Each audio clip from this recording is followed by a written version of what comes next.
Kevin, and today you'll guess the topic today is chemistry, right? No, it's not chemistry. Yay, hooray! So I'm not going to talk about old boring chemistry anymore. But today we're still talking about science. Oh man. But this time it's biology. Yay! Okay. So first, let's look at what we're talking about. Animals. The animal kingdom. First, let's have the animal Latin word Animalia. And Animalia is a kingdom that consists of organisms that can move around. And that includes us. This is the description. So, the Animalia kingdom is multicellular, which means they're built up with lots and lots of cells. They are mostly symmetrical, which means that with a line, they could be cut into two identical parts. But some don't have that. For example, the sea sponge. And all animals' skin are supported by collagen, which is a really thick enzyme. And next question, where is the symmetry between animals? The first type of symmetry is bilateral symmetry, which means they could be cut into two identical pieces.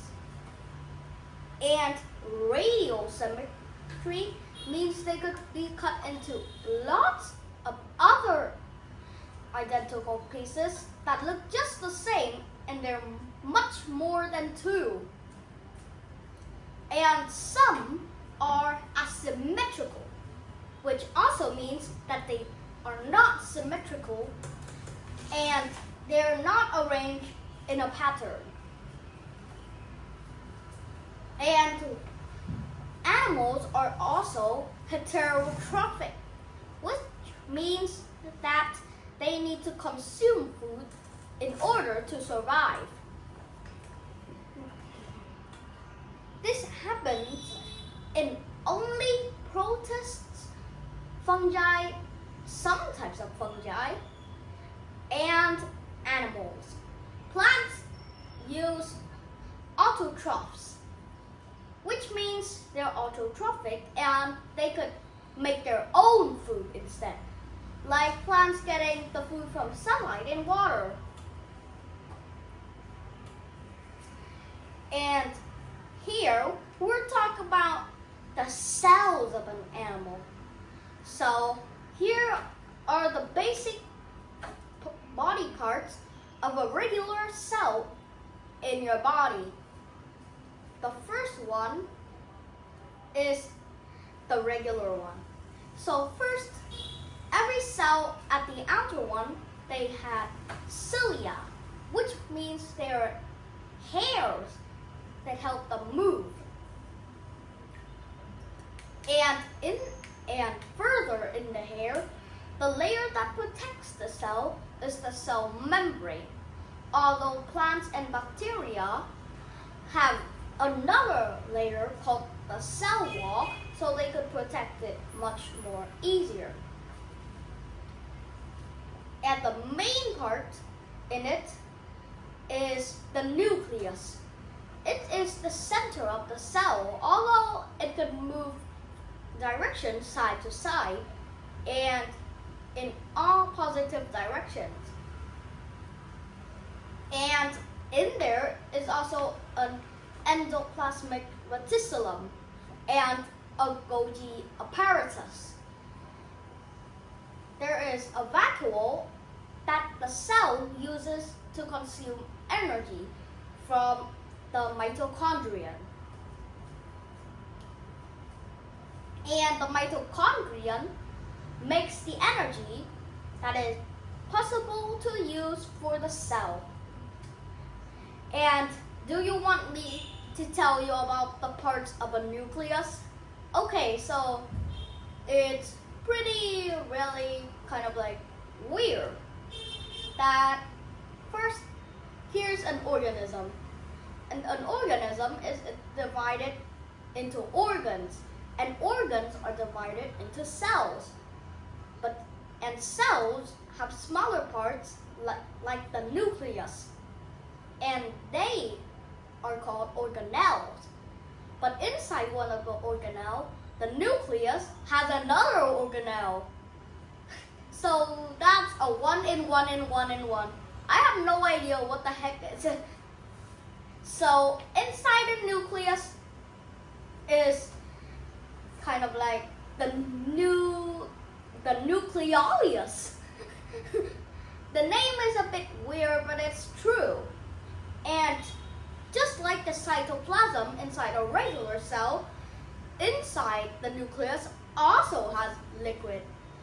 Well, they call it, let me think, kind of like nucleus cytoplasm. No, it's not like that, but it is called chromatin. And the outside of the nucleus, they're covered with nuclear pores that look like tiny holes in the nucleus. And there is a protective layer, which is called the nuclear envelope. And finally, there's one more type of common cell, and that's the animal male sperm cells.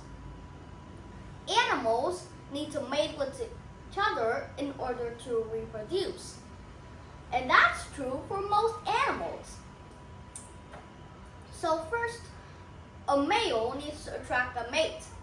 So then, when they got each other, the kind of like, first the sperm cells will come inside to be in the egg. So here's the body parts of the sperm cell. First, they're covered in the cell membrane. And they all have the body parts that a cell has. Golgi apparatus, nucleus, cytoplasm, lysosomes, and lots of them. But this male cell has one thing different. It has a flagella. Do you know what it is? A flagella? Sounds like a flag, right? No, it's not a flag. They're like flippers, but instead, they're flippers at the rear end, kind of like a tail. And flagella, some bacteria and some cells have more than one flagella, like this sperm cell, so they could move in directions easier. And for now, this is the end of the video. How do you think of all the cells and this biology today? Are you interested in animals? If you are, then please like and subscribe with this video. And it's time to say goodbye. Bye.